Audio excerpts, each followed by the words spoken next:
नमस्कार, स्वागत है आप सबका हमारे चैनल आयुर्वेद आरोग्यम में। मैं doctor RC. Maurya, Ayurveda medical officer, Prayagraj, Uttar Pradesh से। आज हम बात करेंगे हमारे नर्वस सिस्टम और डाइजेस्टिव सिस्टम अर्थात तंत्रिका तंत्र या हमारा ब्रेन और हमारा पाचन तंत्र यानी डाइजेस्टिव सिस्टम, दोनों एक दूसरे से किस प्रकार से संबंधित होते हैं। दोनों की क्रियाविधि एक दूसरे को प्रभावित करती है। जैसे हमारे थॉट्स, हमारे इमोशंस स्ट्रेस से प्रभावित होते हैं और वह स्ट्रेस हमारे स्टमक की या आंतों की गतिविधियों को प्रभावित करती है। केवल ऐसा ही नहीं कि केवल स्ट्रेस ही हमारे डाइजेस्टिव सिस्टम पर प्रभाव डालता है।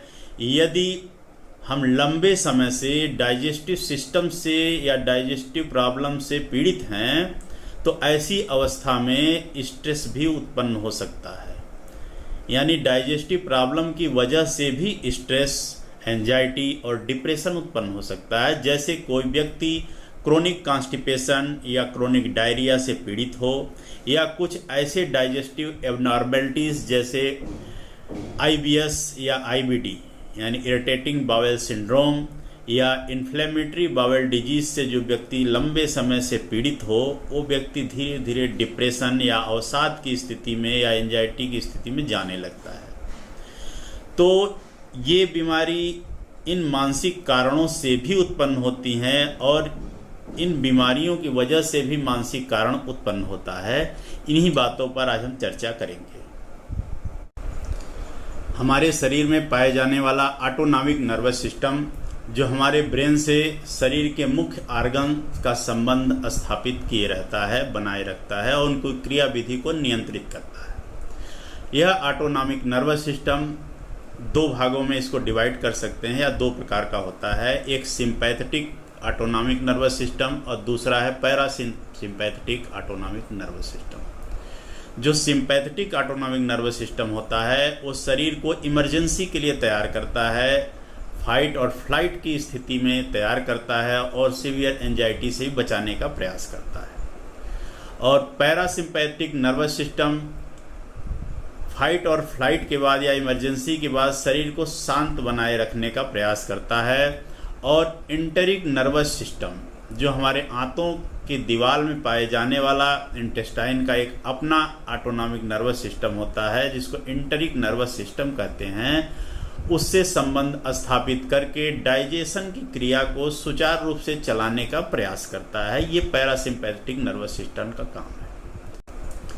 इंटेरिक नर्वस सिस्टम क्या होता है? Enteric nervous system, central nervous system हम जानते हैं, ऑटोनॉमिक नर्वस सिस्टम जानते हैं, लेकिन यह एक इंटेरिक नर्वस सिस्टम जो हमारे डाइजेस्टिव सिस्टम में पाया जाता है, हमारे इंटेस्टाइन की जो वाल होती है या दीवार होती है उसमें पाया जाने वाला नर्वस सिस्टम है जिसको सेकंड ब्रेन ऑफ बॉडी कहते हैं। एक ब्रेन जो ये हमारे ऊपर होता है हेड में, दूसरा ब्रेन होता है हमारी आंतों में जो जिसके अपने न्यूरॉन्स होते हैं, अपने नर्व सेल्स होते हैं। यह शरीर में निकलने वाले केमिकल्स या हार्मोनल न्यूरोट्रांसमीटर से स्टिमुलेट होकर इसकी सूचना तुरंत ब्रेन को देता है और ब्रेन के साथ कम्युनिकेशन स्थापित करके क्रियाविधि को संचालित कराता है। इंटेरिक नर्वस सिस्टम वह जगह होता है जहां शरीर के अधिकांश सेरोटोनिन हार्मोन का निर्माण होता है। यह हार्मोन हमारे आंतों के स्मूथ मसल्स को संकुचित कर पाचन क्रिया को सुचारू रूप से बनाए रखने के साथ साथ हमारे कोलन के गतियों को भी या मूवमेंट को भी बनाए रखता है, जिससे कॉन्स्टिपेशन या डायरिया जैसी स्थिति उत्पन्न नहीं होने पाती। स्ट्रेस की अवस्था में शरीर में कॉर्टिसोल, एड्रेनलिन और सेरोटोनिन हार्मोन का लेवल बढ़ जाता है, जिस कारण हमारे आंतों में भी सेरोटोनिन का लेवल ज़्यादा बढ़ जाने से आंतों का मूवमेंट तीव्र हो जाता है और आंतों में स्पाज्मोटिक पेन यानी ऐंठन उत्पन्न होने लगती है।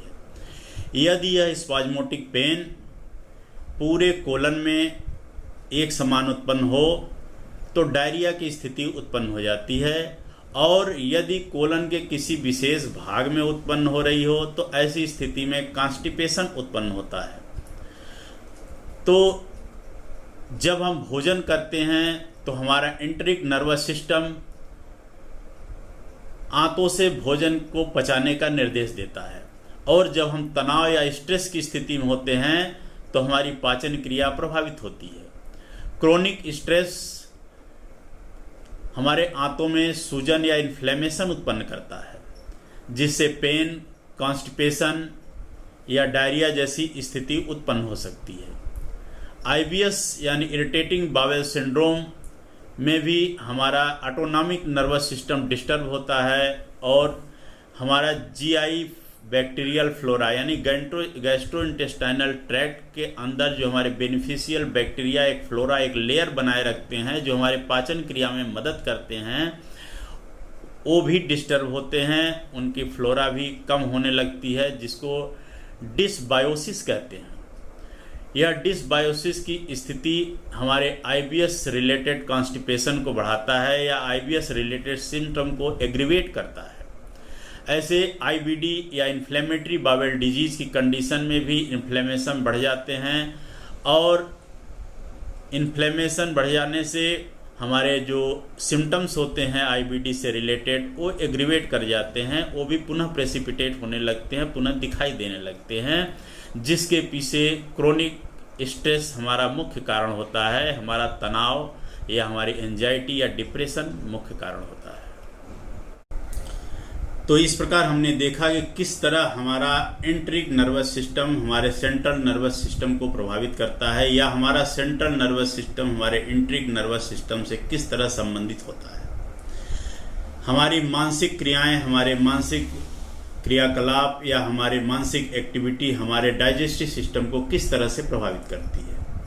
यदि कोई ऐसा मानसिक विकार जैसे तनाव हुआ, एंजाइटी हुआ, डिप्रेशन हुआ, ये उत्पन्न होती हैं तो हमारे डाइजेस्टिव क्रियाकलाप भी प्रभावित होते हैं। ऐसी स्थिति में जो हमें प्रिवेंशन या बचाव के उपायों को सोचना है, उसमें सबसे पहले हमें तनाव, स्ट्रेस या एंजाइटी को दूर करने का प्रयास करना चाहिए। इसके लिए सबसे अच्छा उपाय होता है नियमित योग करें, प्राणायाम करें, ध्यान करें, मेडिटेशन करें, विपस्सना में भाग लें या विपस्सना और मेडिटेशन जैसी क्रियाकलापों में इन्वॉल्व होएं और इनको करने का प्रयास करें। इससे हमारा माइंड, हमारा बॉडी विल पावर स्ट्रांग होगा।